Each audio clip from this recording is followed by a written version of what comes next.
Trump-branded plastic straws, a Where's Hunter t-shirt, following the embarrassing Sharpiegate autographed fine point markers, and a Stop the Witch Hunt Halloween poster. All of this is viral, news-driven merchandise that can be found on the Trump 2020 website. Many critics have called this merchandise idiotic and embarrassing for the Republican Party. But here's the thing. It doesn't just raise money and fire up the president's base. This glib gear has got a way more important function. A new report out by Monica Alba and myself details how the Trump campaign is using these online purchases to collect big data. Let me help you understand this. When the president goes out and sells a Where's Hunter t-shirt, true conservatives, classic conservatives, aren't rushing out to buy it. It's President Trump's hardcore base, a base that buys these products and then shares their name, address, and their phone number.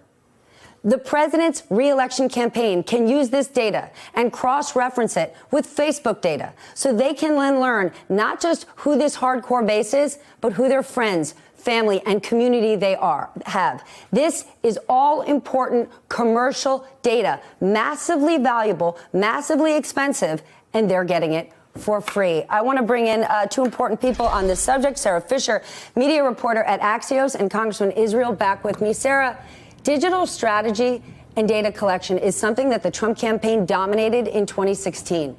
Are we making a huge mistake when we laugh about some of the more ridiculous things they sell on their website? Because at the end of the day, that is how the president figures out exactly who loves him in the way, as he puts it, people who would support him even if he shot someone on Fifth Avenue.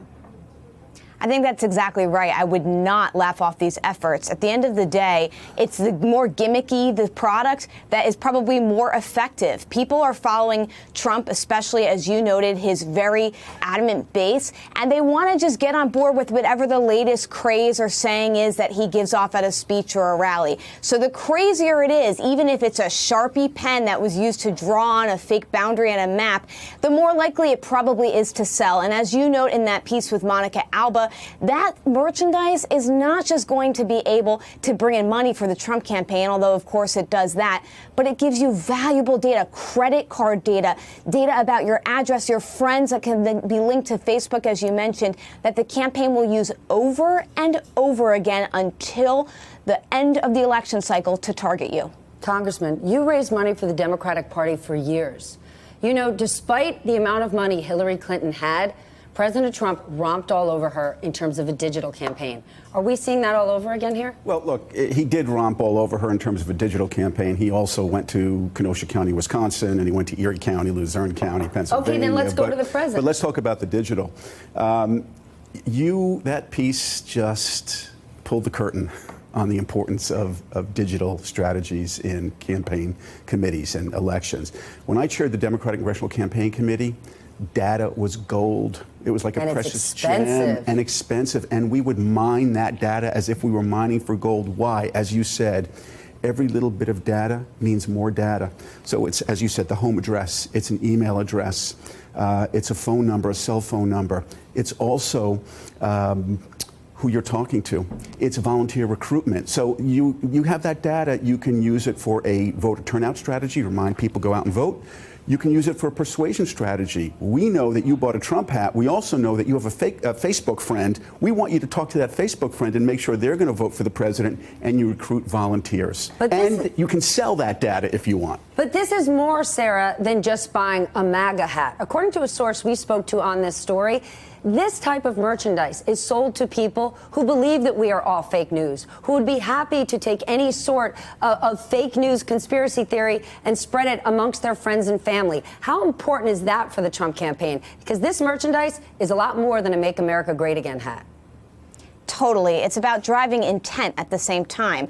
Look, a big part of the Trump campaign strategy is going to ensure that his core base comes out again next year. And amid headlines and news cycles with impeachment, what the Trump campaign needs to drive home is a feeling, an emotion, a sense of belonging into an exclusive club behind a person that they really care about. And every piece of merchandise helps them do that. It helps reinforce the narrative that the president's trying to set right now, that the Bidens are doing something wrong. It helps to reinforce the narrative that the President of the United States is the one who can determine whether or not a hurricane path is moving to our state or not, even though we obviously have FEMA to acknowledge that. This is part of a more emotional campaign, as you note, to get people rallied up ahead of the election. It's so much bigger than just products being sold.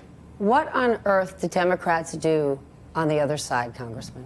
Well, look, I'm not sure that there's merchandise that the Democrats can sell, although I've seen my fair share of it. I love this bumper sticker, any functioning adult in 2020. That's making the rounds.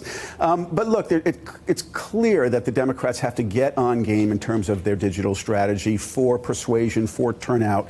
I actually think they're doing it. The important thing is, where are they doing it? How are they doing it? How do you compete with Donald Trump, who is just filling all the oxygen in the digital world?